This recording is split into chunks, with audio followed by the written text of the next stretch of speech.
I actually started swimming because I was very afraid of the water. And eventually I began liking it a lot because I was good at it. And that's how it started.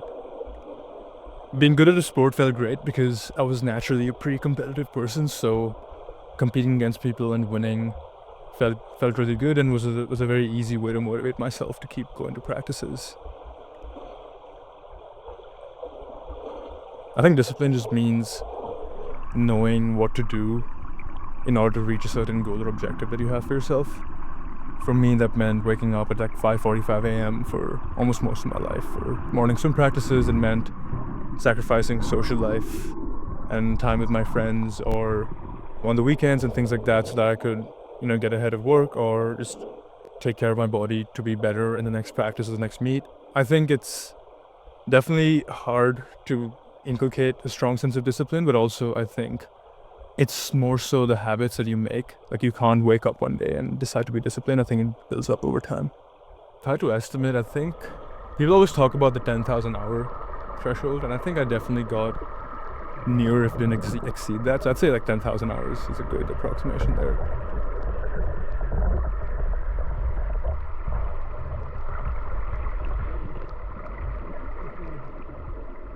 Swimming is this like crazy sport where you spend literally all of your time staring at the same black line at the bottom of this pool. And to an outsider, it may feel like one would be driven crazy doing this, but actually I found that my most introspective and deepest searching thoughts have been while staring at this black line. There's a strange sense of peace and clarity that suddenly hits you when you've been swimming for a few minutes. Even today, like, I don't swim competitively anymore, but I find that being in that state of zen in a pool, staring at that black line, um, gives me a sense of sanity that may be absent from my life at times. When I was swimming competitively, obviously, like, training is a lot of pain. The feeling of redlining yourself, it's kind of a good pain where you like put yourself through pain to do a practice, to do a race, but at the end of it, it feels good because you know you've achieved something, which is again like a feeling that is absent from a lot of our day-to-day lives. Not really meditative, I'd say, because how do I describe it? Like people talk about being in the flow and being in the zone and things like that. I think that's probably a good way to describe it. When you're in the water, you can't really hear anything, so that one of your senses is fully blocked off. Like the only thing you can really hear is like the rushing of water past your ears, which is kind of nice and ASMR. And then the only things you can see is this like black line and like the blue sheen of the water in the pool.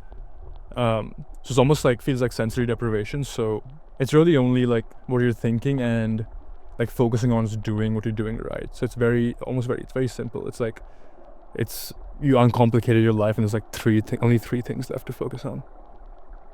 When you go fast, you turn your brain off and just do what you know how to do. Honestly, being one of the top swimmers in India never meant much to me. Swimming isn't that big in India, so the times that we go to win in India wouldn't be super competitive in the US. But I did take a lot of pride in representing my country every time I did. So I represented India in a number of international competitions. I think that was super rewarding because when you're at these meets, you're wearing the blazer that says India on the back. That's a opportunity that very few people get, and I was proud to have that opportunity for myself. And then being one of the only, I think, or the first Indian student athlete recruited to Stanford, I think that was honestly, it makes me kind of sad to think about that because in India we don't really have the sporting culture in high school to where people would pursue academics and athletics at a level high enough to come to a place like Stanford.